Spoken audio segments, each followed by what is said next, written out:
Hi everybody, welcome to the third video in my my little series of preparing and coating my motorcycle wheels. So the stages so far, if you haven't seen the other videos, is I started off with on some rougher patches of the wheels with some 100 grit wet and dry. I then went round the whole wheel with some 320 grit wet and dry, and then I did some priming. Obviously I masked off. I didn't put the tyres on, I had the tyres off. I masked off the where the brake discs lie and the mounting holes for the brake discs and for the rear sprocket and the rear wheel. This is the front wheel you see now. So I did that. I sprayed the primer, which was a 1K primer, which is in another video. I then put 2 coats of cellulose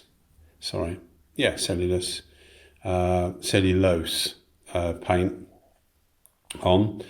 Then I mounted the tyre, and as I've said before, inevitably I will get some marks on the rim, which indeed I did, but then nothing horrendous.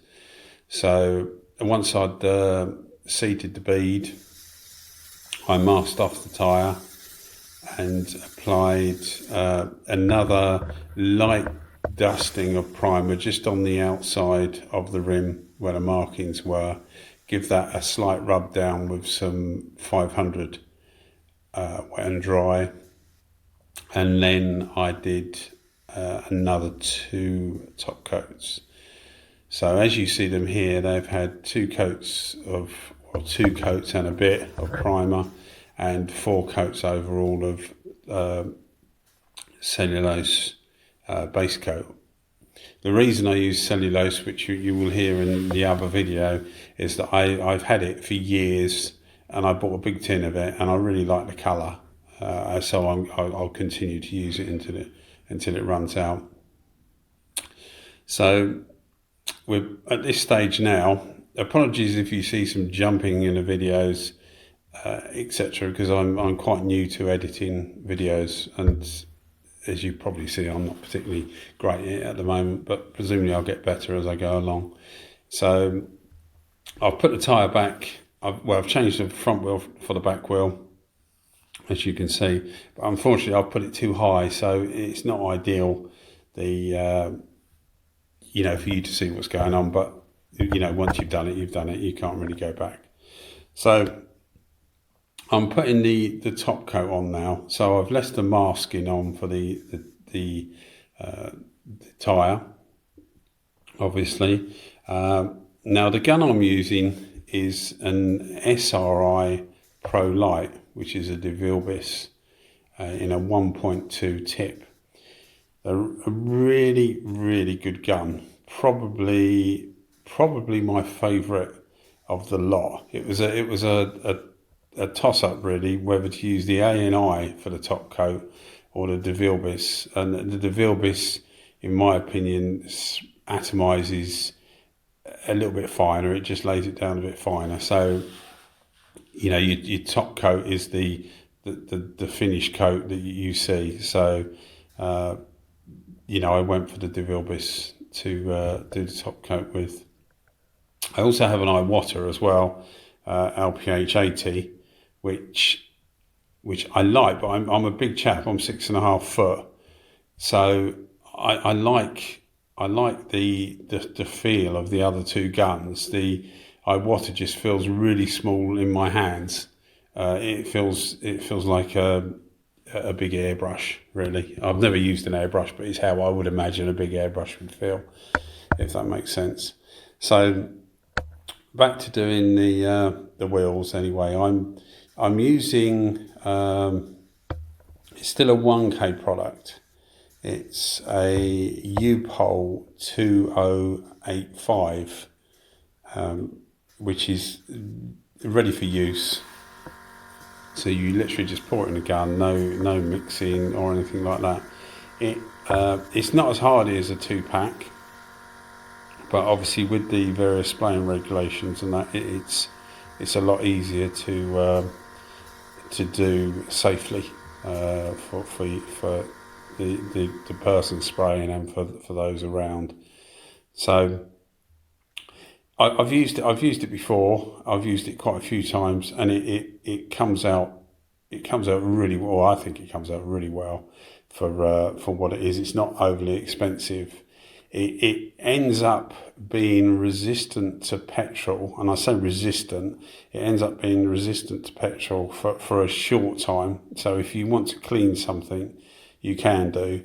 After about a week or so, it becomes resistant to petrol. So if you want to use it for a petrol tank, again, you can do.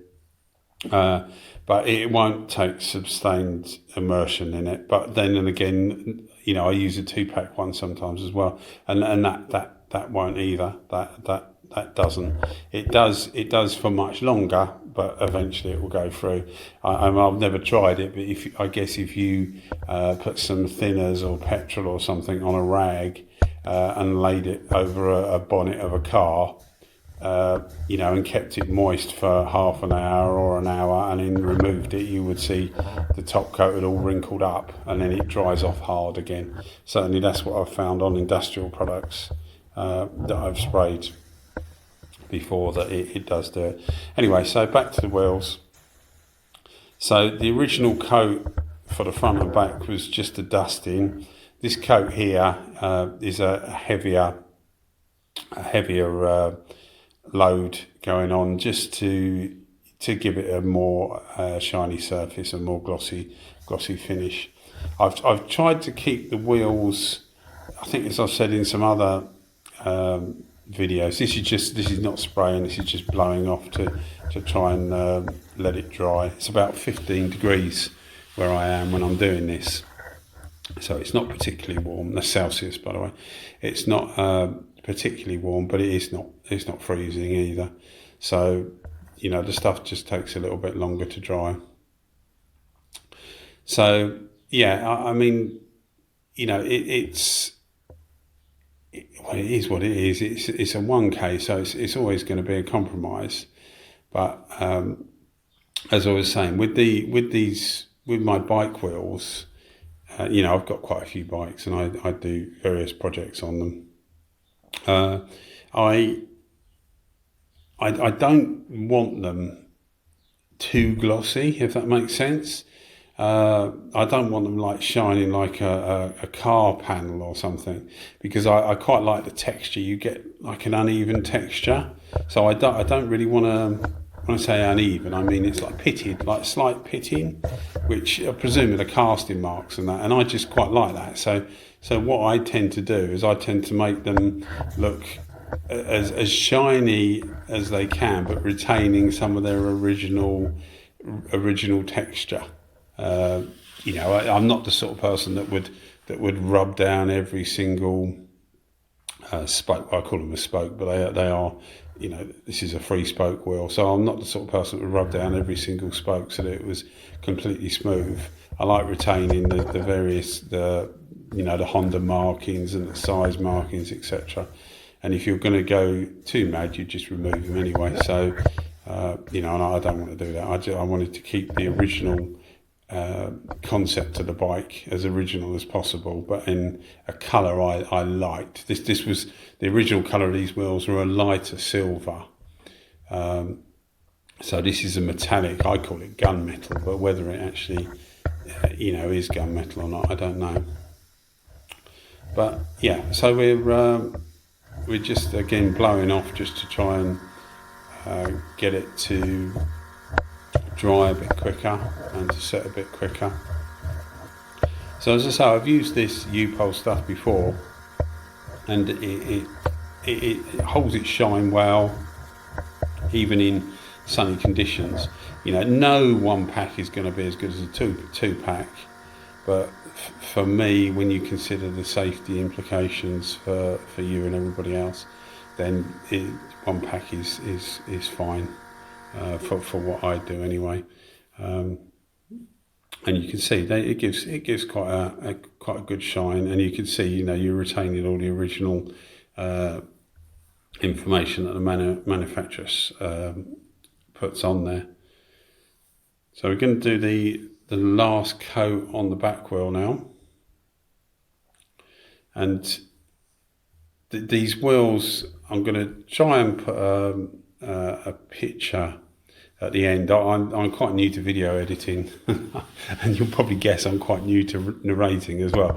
But I'm going to try and, if I can work out how to do it, I'm going to try and put a photo at the end of one of the wheels, just to give you a better idea, because you can see the sun coming through the window here, and so it gives the top of the frame looks a bit misty, but it is actually just the sun coming through. As you can see, when the shadow goes over it, you remove it. So we're doing the top coat heavier than the first coat. I'm not going too mad, because we don't want runs. The last thing you want really on a wheel is runs, because, you know, on a flat panel you can normally just take it off, take the run off with a sharp blade or something like that, and flatten it down, and then give it a buff and normally get rid of it. Whereas on a motorcycle wheel, it's probably less noticeable, yes, but it's also much harder to get rid of. And I just, you know, when these things finished, there was absolutely no runs from the primer, the base, or the top coat, which is, you know, what I was after. It saves you time later. So just a little bit of patience and applying it as slow as possible, but to get a reasonable gloss is one of the knacks of painting, I suppose. I mean, I'm no professional painter, so you know, I wouldn't pretend to be, but I do enjoy my painting. I enjoy my tools, and I enjoy what I do, and this is the reason I do it. I get a lot of fun out of watching YouTube videos, and I just thought I'd make a few to show you how I do things, and to put a bit back really compared to what I get out. As I say, I get quite a lot out of YouTube and really enjoy it. I'm an old chap, so I'm in my 50s, so, you know, all right, I'm not old, but I'm not young either. So there's quite a lot of knowledge there, I suppose, and a lot of things you've been doing. Maybe not a lot of them right, but some of them are right, and you just pass those on to other people. And you know, hopefully people will enjoy watching the stuff I do as much as I enjoy watching other people's stuff. So this is the last top coat, which is going on a bit thicker than before. If it looks a bit awkward the way I'm doing it, it's because the tripod is right. You can see the tripod at the bottom, the two legs at the bottom, and it's in the way really. So I'm trying to do it a bit of a cack-handed angle, whereas I would normally move around a lot more. But you know, you only can work with the space you've got. Okay, so I'll try and put a picture at the end if I can work out how to do it, and hope you enjoyed watching the video. I enjoyed making it. So yeah, hopefully you enjoy it, and maybe I'll see you again. All right then, cheers. Thanks for watching. Cheers.